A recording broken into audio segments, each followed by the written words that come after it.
Hey everyone, I'm Lori Blockus with Om Sweet Om Yoga in Spooner, Wisconsin. Today I'm going over an upward facing dog pose, or a lot of people just call it an up dog, either way is fine.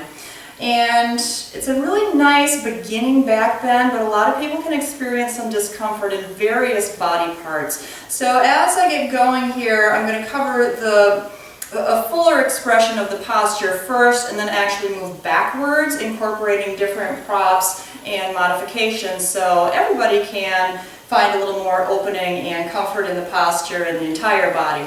So for our purposes today, I'm going to come into it from a plank position. So I'm going to start with my hands about shoulder width apart, and while my knees are still on the ground here, I'm going to actually externally rotate my shoulders. So there are some muscles behind the shoulder joint here that you can activate those to open the shoulders and just test it by seeing where your elbows bend. We'd want them to bend back behind you rather than out to the side. So nice open shoulders. From here I'm going to firm up the core, so in my plank even I'm going to be well supported from below, and just straighten the legs into a plank.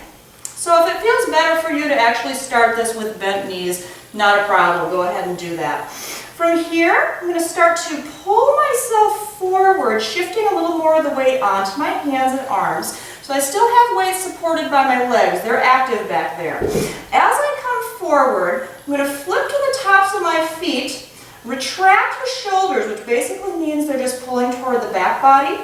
Core is still active. That's going to keep the tailbone nice and tucked. And I'm going to start to lift the chest. So think lifting of the chest rather than pulling the rib cage forward. So shoulders pulling back. The final piece of the puzzle would ask us to turn the head upward. So that final piece of the puzzle, the upward gaze, that's oftentimes the first piece that doesn't work for people. So absolutely feel free to just look forward.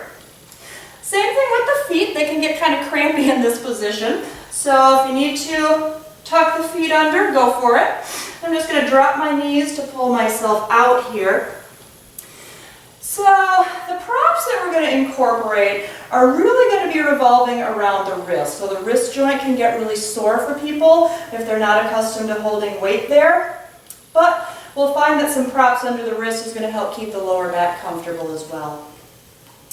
First option would be a wedge. Lots of different types of wedges here. So the idea is the heel of the hand just sits up higher, so your wrist joint isn't bent quite so far. However, the rest of the posture could still happen just exactly the same. So not everybody happens to have a wedge lying around their house, so something that's a little more convenient for the average person would be to use a blanket or a towel, just fold it up. But it actually works in the very same way that the wedge does. I would just place that down and have the heel of my hand on the blanket. So again, there's just not as severe a bend in the wrist crease, so it can help to keep it a little more comfortable. The blanket also offers a little bit of padding, so if you just have some issues with the firmness of the floor, you could go ahead and try a blanket or a towel.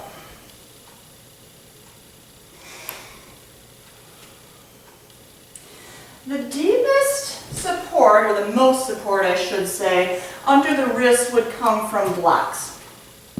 So I've got the fatter style of the block. I really don't recommend using the highest height for this. It's not a particularly stable support, but the flattest level or the middle height would work out just fine, and I'm going to use the middle height today. So our hands and arms would start in the same position. You want to be sure that you've got your hands positioned in such a way that your block is not going to wobble on you at all. Be sure that it's nice and stable here. Shoulders back. I'm coming into my plank, tailbones tucked, pulling forward, shoulders pull back more, chest lifts. Now with the extra height under the hands, this is helping to redirect some more weight onto my legs.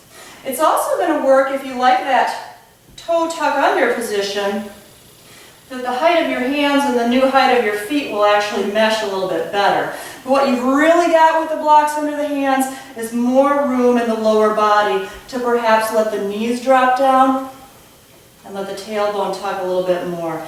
So above all else, you really want to keep your lower back very, very comfortable in your up dog.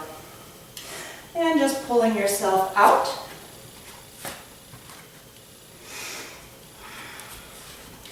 So that's our basic upward facing dog. Again, really great beginner back bend, but it's important to keep yourself comfortable the whole time. So use any modification or combination of props and modifications that work for you, and just go from there. You can always build your strength and flexibility as you go.